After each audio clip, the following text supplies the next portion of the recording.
बिस्मिल्लाहिर्रहमानिर्रहीम। सियालवी अपडेट के साथ मैं हूं आपका मेज़बान अशरफ सियालवी और आप देख रहे हैं मेरा यूट्यूब चैनल सियालवी अपडेट। दोस्तों, अमेरिका और इसराइल के साथ ईरान की जंग बंदी के लिए होने वाले मुज़ाकरात ख़त्म होने से पहले ही ये वाज़ेह था कि दोनों के दरमियान पहाड़ जैसी रुकावटें मौजूद हैं। इस्लामाबाद में होने वाले मुज़ाकरात के बाद ईरानी वज़ारत ख़ारजा के तर्जुमान इस्माइल बकाई ने कहा कि बहुत से मौज़ूआत पर मफ़ाहमियत हो गई थी, ताहम 2 या 3 अहम मामलात पर दोनों फरीकों में इत्तफाक रह ना हो सका, जिसके बायस बिलाखिर मुज़ाकरात किसी मुआहदे तक नहीं पहुंच सकी। दोस्तों, इस्माइल बकाई के मुताबिक इन मुज़ाकरात में आबनाए हर्मज समेत चंद नए मौज़ूआत भी शामिल किए गए और हर मौजू की अपनी पेचीदगियां हैं। दोस्तों, सबसे बड़ा और यकीनी तौर पर सबसे पुराना जो इख्तलाफ ईरान के जोहरी प्रोग्राम का है। अमरीकी नायब सदर जे.डी. वैंस ने इस्लामाबाद से रवानगी से कबल कहा कि 21 घंटे तक जो मुज़ाकरात बंद दरवाजों के पीछे हुए, उनकी तमाम तफसीलात तो वो नहीं बताएंगे, ताहम सादा सी बात है कि हम उनसे मतलब ईरान से यकीन दहानी चाहते हैं कि वो जौहरी हथियार नहीं बनाएंगे और जो जौहरी सलाहियत हासिल करने के लिए दरकार आलात भी हासिल नहीं करेंगे।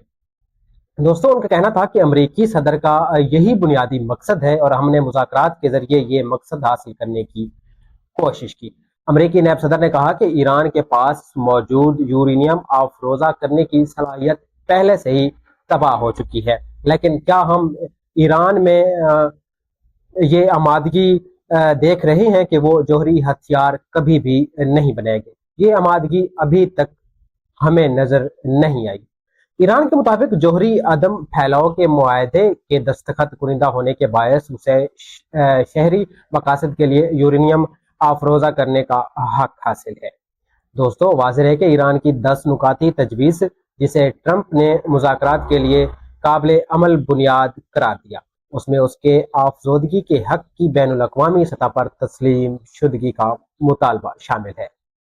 रवां हफ्ते के शुरू में जब इस बारे में वजीर दिफा से पूछा गया तो उन्होंने सिर्फ ये कहा कि ईरान के पास कभी जौहरी हथियार नहीं रख सका। बैनुल अक़वामी मुज़ाकरात कारों को 2015 के मुश्तरका जामे मनसूबा अमल JCPOA तक पहुंचने में बरसों लगे, जिसने इस पेचीदा मसले को इंतहाई तफसील से हल किया था। लुबनान ईरान के लुबनानी इत्तेहाद मुसल्ह गिरोह हिज़्बुल्लाह के खिलाफ जारी इसराइली कार्रवाइयां मुज़ाकरात शुरू होने से पहले ही उन्हें मुतासिर होने का ने समाजी राब्ते की वेबसाइट एक्स पर इस हवाले से खबरदार करते हुए लिखा था कि अगर ये कार्रवाइयां जारी रहीं तो मुज़ाकरात बेमैनी हो जाएंगे। अगरचा ईरान और अमेरिका के दरमियान जंग बंदी के ऐलान में पाकिस्तान के मुताबिक लुबनान भी शामिल था, ताहम इसराइल ने बाद में कहा था कि वो लुबनान में कार्रवाइयां जारी रखेगा। एतवार को इस्लामाबाद से अमरीकी नायब सदर की रवानगी के चंद ही लम्हों के बाद इसराइल की जानिब से जनूबी लुबनान में हमले की इतलात भी सामने आई। इससे पहले अमरीकी सदर डोनाल्ड ट्रंप ने कहा था कि लुबनान में इसराइल की कार्रवाई की शिद्दत में कुछ कमी होगी, जबकि अमरीकी महकमा खारजा के मुताबिक इसराइल और लुबनान के दरमियान बराह रास्त मुज़ाकरात अगले हफ्ते में होंगे। ताहम ये वाज़ेह नहीं कि कम शिद्दत कि यह कार्रवाई ईरान को मुतमिन करने के लिए काफ़ी होगी या नहीं। एक और बड़ा मसला दोस्तों, अहम तेल बरदार जहाज़ों की गुजरगाह का है। सदर ट्रंप का इल्ज़ाम है कि ईरान आबनाए हर्म से जहाज़ों को गुजरने के लिए रास्ता देने के मामले में ईरान का फैसला सही नहीं है।